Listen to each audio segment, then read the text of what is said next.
sanitary with this chicken. I put, plastic wrap over my whole table because I don't want chicken juice everywhere. Right? I have lots of these paper towels. Okay, and it's only all these paper towels are only going to go in the trash bin. Right? When we work on a chicken, it needs to be nice and dried off so it's not sliding around all over the place. Okay, so I give them a little pat down.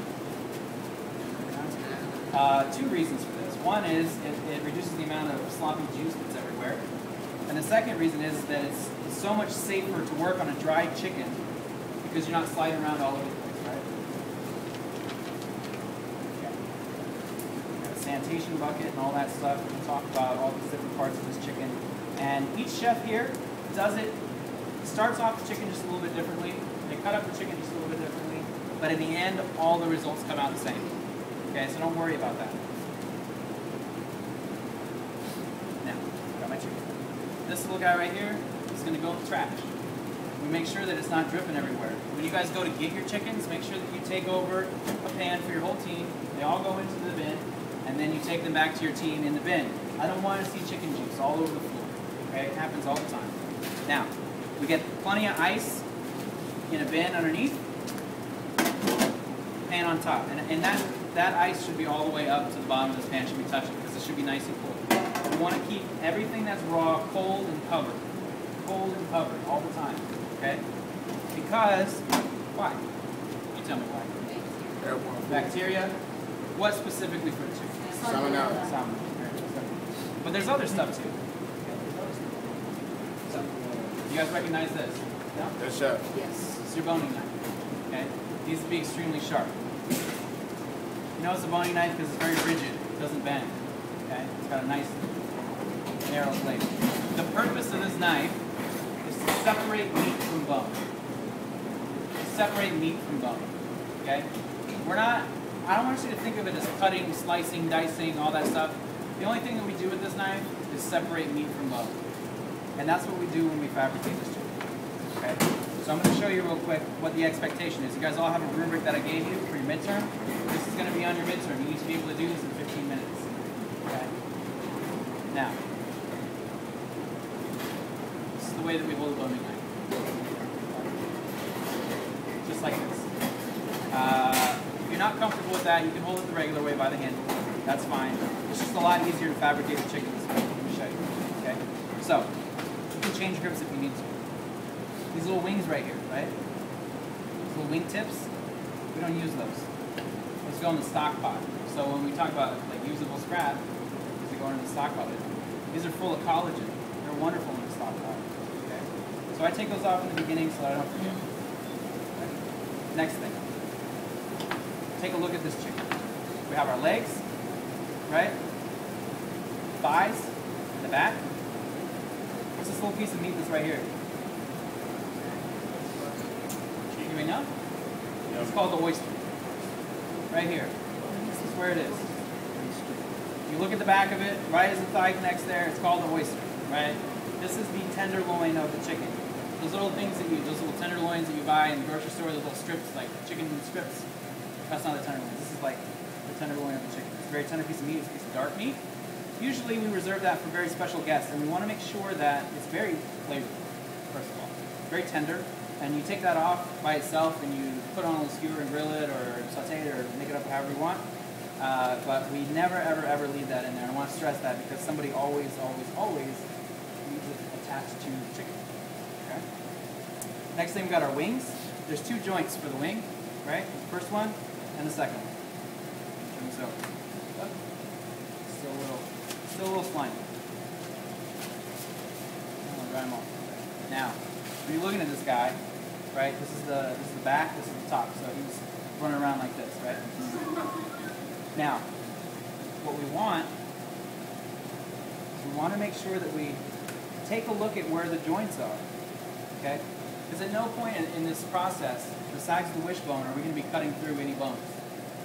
Right? We're going to be cutting through joints. These little guys right here. Okay? These little guys right here. See how it moves, right? This is the breast. There's two of them. There's a bone that runs right along the middle. It's called the keel bone. Okay? So there's a lot of cartilage in there too. But that's in the middle. Okay? This right here we call the fat cap.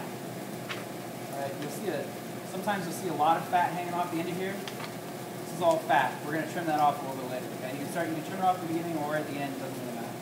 We want to make sure though that we keep the skin nice and intact. You guys are going to try your best to keep the skin there. Some of them are already torn up, and that's okay.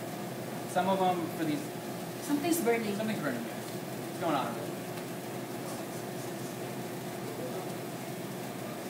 Yeah. When we stop and turn the hoods off, let's turn all the burners on. It's always good practice. Is everything okay? Just smells like it's burning? Okay. All right.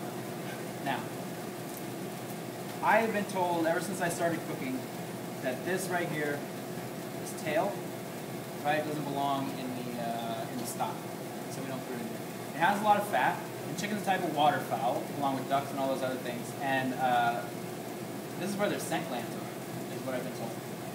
Okay, and so sometimes it can perfume the stock, and so I don't put it in my stock, because that's, when I was 14, 15 years old, that's what the chef told me. I just always believed it, so I'll roll with that. I've never seen it anywhere else. But at the Japanese restaurant, the Yakitori restaurant, they do a good job of grilling these up over some charcoal, and they're delicious to eat by themselves. All right? So I'm going to save it. And also, we can render the fat off of it. There's a lot of fat in there, we can render the fat off. I'll do that. Okay, I'm going to save these too. These on the side. All right. Now, start breaking this guy down. The first thing that I do, there's a little bit of white, you can see a little white line of fat that's burned down there, okay? And what we want to do is we want to get right along there, all the way down to the bottom, okay? You see that I've separated right along that little fat line, all the way down to this oyster in the back. I don't cut through the oyster though, right? Save it right there. Now, same thing on the other side. Slide my knife in there, and see how different it is if I hold my knife this way and try to cut through that, as opposed to this way? Right? It's much easier to get back there than to go all the way through in one cut. Your knife needs to be razor sharp. Very important. Okay.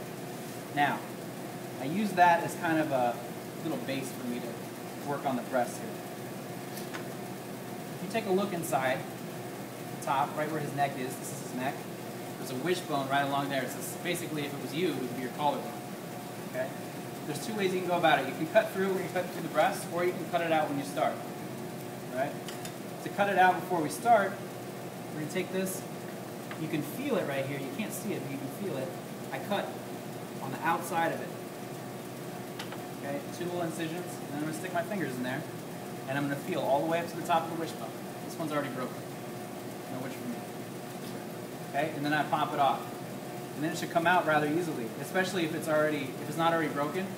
Fortunately, this chicken got his broken, but you can see right here, here's the wishbone. It came out really nice and clean. Right? Dry it out, make a wish, or put it in a stock pot. Okay? That's stock. And I'm going to show you in a minute why that's important. Because that protects just a little tiny piece of the breast. And we want to make sure 100% utilization, right? We want all of that chicken out of there. Now, right, I'm going to cut. I'm going to pick a side of the keel bone to go down, and I'm going to cut straight down that side. So, like right here, I'm going to go on the left side, just very gently, all the way down. My knife stops because the ribs are there, and I'm going to cut all the way down the side of that keel bone. Okay? And then I'm going to stick my finger in there, and just with the tip of the knife, I'm going to use this knife for its purpose. What's its purpose?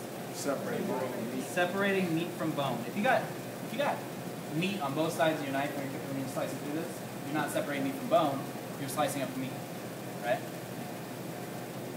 Okay, so what we'll do is go through there, and I'm just using the tip. Okay? If you don't cut through here first, you're going to have a hard time. You guys all see in the mirror? At least? So you can see. There's somewhere where you can see. Right? Cut down there. Cut down there.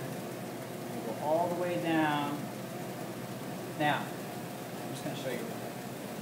Right here is the wing joint. So, as you're going down, there's this little, and I'm going to scrape this off here so you can see it. Okay? Side scrape. See that little right there? On the end of that is where the joint is. You guys are going to be you're going to be making what's called an airline breast. Okay? And that means that the wing is attached. So, don't keep cutting through what you want to do is, the first thing you want to do is you want to find that joint and cut through the joint. It should be really easy. Cut right through. If you're pushing too hard, you're trying to cut through bone, and you need to stop because you're going to cut yourself. If you try to have a knife fight with a bone, you will lose. Okay? The breast should come right off very easily. Okay? I'm going to do that one more time. The nice thing about the chicken is you have 2 chances. Okay? Now, the wing is attached, but I got all this stuff hanging off the outside. What is all this little white stuff? Fat. Okay? Fat that we don't want in our supreme or our airline breast, but we do want to render out later. So we trim it up, right? Trim it off. We want a really nice, clean presentation on this. And the last thing that we do is we need to French this bone. So there's 2 ways you can do it. I'm going to show you the easy way, right? The easy way is find the joint. You can see that right there? Find the joint where it goes back and forth, and you're going to cut below it, right here. You're going to go around this. So I'm going to cut straight through that skin, and I'm going to cut all the way around. Okay, and I'm going to cut through all that tendon stuff. I'm going to scrape this down. Okay, I'm just going to use my knife and scrape against that bone, make sure it's really, really nice and clean. Okay, and you can see that, right? It's called Frenching. Nice, clean, white bone. And once I have that there, I'm going to pop this I'm going to bend it the wrong way. It's going to pop right off. And then all the tendons and everything else will come right off on the end. Okay, it'll be nice and clean. It'll be very easy. If you try to cut the wing off at the joint, French it down and get all that stuff off, all those tendons that are on there are going to be a nightmare to try to scrape off. It'll take you all day and all night. Okay? And then the last thing